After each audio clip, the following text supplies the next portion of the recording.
Dévotion Fanro du jeudi 29 février 2024.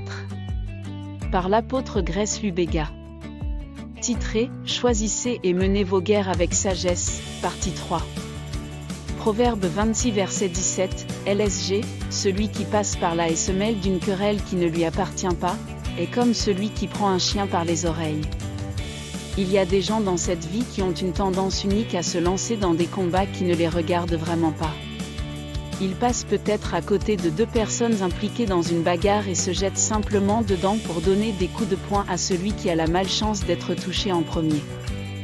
Dans notre monde dominé par les médias sociaux, cela est encore plus important. Les gens prennent parti sur des questions dont ils n'ont aucune idée de l'origine.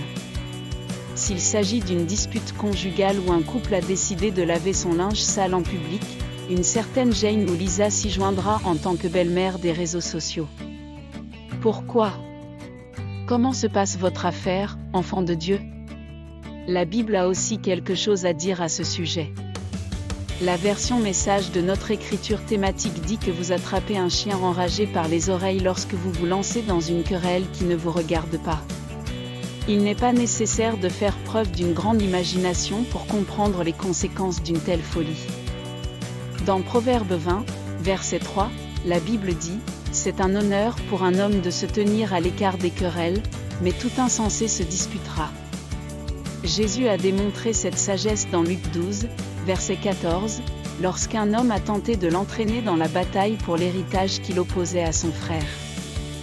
Le Seigneur a demandé « Homme, qui a fait de moi un juge ou un diviseur à ton égard ? Si ce n'est pas votre combat, laissez-le. Laisse-le. » Étude plus complémentaire, Luc 12, verset 14, Proverbe 20, verset 3. Pépite d'or, si ce n'est pas votre combat, laissez-le. Prière, Père aimant, je te remercie pour cette vérité. Je le reçois avec humilité et applique cette sagesse dans mes relations et interactions sociales. Par les Écritures, tu m'as exhorté à m'occuper de mes propres affaires. Je le fais avec compréhension parce que je sais que là se trouve le pouvoir de garder mon cœur, au nom de Jésus, Amen.